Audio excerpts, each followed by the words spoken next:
PCC అయినా మొదట్లో 2021 August 9న quit India దినోత్సవం రోజున మేము ఆనాడు క్విట్ టిఆర్ఎస్ అనే నినాదంతో దళిత గిరిజన దండోర పేరిట ఇంద్రవెల్లిలో మెగా బహిరంగ సభ నిర్వహించినాం.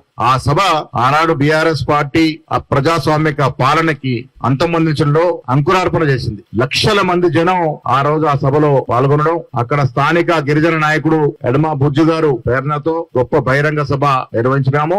ఆ సభ ద్వారా మొదలైనటువంటి మా ప్రచార కార్యక్రమం, ఆ తర్వాత ఎన్నో విజయబేరి కార్యక్రమాలు, విద్యార్థి గర్జనలు, మహిళా గర్జనలు, నిరుద్యోగ గర్జనలు ఇవన్నీ కూడా చేసుకోవడం జరిగింది. తుదకి ప్రజలు బీఆర్ఎస్ ప్రభుత్వం యొక్క అరాచకాలను గుర్తించి మాకు మెజార్టీ స్థానాలు ఇచ్చి పట్టం కట్టడం జరిగింది. ఆనాడు రేవంత్ రెడ్డి గారు పిసిసి అధ్యక్షులుగా ఇంద్రవెల్లి స్తూపం వద్ద ఎడమ బూతుతో పాటు అక్కడ స్థానిక నాయకులందరితో మాట్లాడి మేము ప్రభుత్వంలోకి రావడం తథ్యం వచ్చిన 100 రోజుల లోపల ఇంద్రవెల్లి అమర స్తూపం వద్ద ఒక స్మృతి వనాన్ని నిర్మిస్తామని, అప్పుడే వారికి నిజమైన నివాళి, దాంతో పాటు ఆనాడు ఇంద్రవెల్లిలో జరిగిన సంఘటనలో చనిపోయినటువంటి కుటుంబాలన్నీ కూడా అన్ని రకాలుగా ఆదుకుంటామనే మాట చెప్పడం, అది తూచా తప్పకుండా రూపకల్పన జరగడం. ఇవాళ మళ్ళీ 2 ఫిబ్రవరి రోజున ముఖ్యమంత్రి గారు ఆనాడు పిసిసి అధ్యక్షుడు హోదాలో అక్కడికి వచ్చినారు. ఇవాళ పిసిసి అధ్యక్షుడు ముఖ్యమంత్రి హోదాలో ఇంద్రవెల్లి సందర్శిస్తారు. అమరవీరుల స్తూపం వద్ద నిర్మించినటువంటి స్మృతి వనాన్ని ప్రారంభిస్తారు. ఆ పక్కనే ఆ తర్వాత అంతకుముందు అక్కడ దేవాలయం కెస్లాపూర్ లో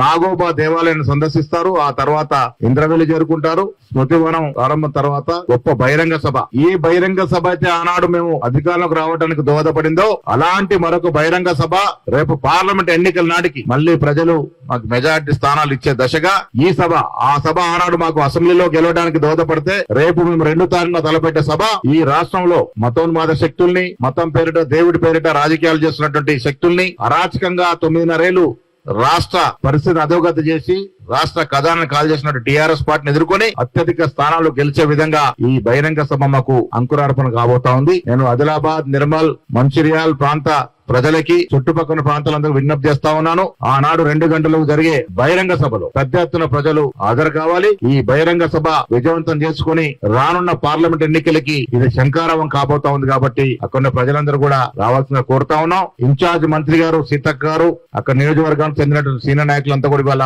సెక్రటరియట్ లో మీటింగ్ జరిగింది. ఇప్పుడు ఇక్కడ వేం రాజేంద్ర రెడ్డి గారు, మేము అందరం కూడా మా ఎమ్మెల్యేలతో అక్కడ నియోజకవర్గ ఇన్ఛార్జ్ తో మీటింగ్ చేసినాం. ఈ బహిరంగ సభ కనీ విని ఎరిగిన రీతిలో పెద్ద ఎత్తున విజయవంతం చేయాలని అందరూ కూడా నిర్ణయించుకున్నారు. రేపు మార్నింగ్ 11 o'clock కి సీతక్క గారి నేతృత్వంలో ఇంద్రవెల్లిలో మరొక సన్నాహక సమావేశం ఉంటుంది. 2 తారీఖున 2 గంటలకి మాత్రం బహిరంగ సభ, పరిపూర్ణ బహిరంగ సభ ఉంటుంది. దాన్ని విజయవంతం చేయాల్సిందిగా కోరుతా ఉన్నాం. ముఖ్యమంత్రితో పాటు డిప్యూటీ ముఖ్యమంత్రి గారు, మంత్రులు, శాసనసభ్యులు, కాంగ్రెస్ శ్రేణులంతా కూడా పాల్గొనే ఈ సభ రానున్న పార్లమెంట్ ఎన్నికలకి నాంది కాబోతా ఉంది.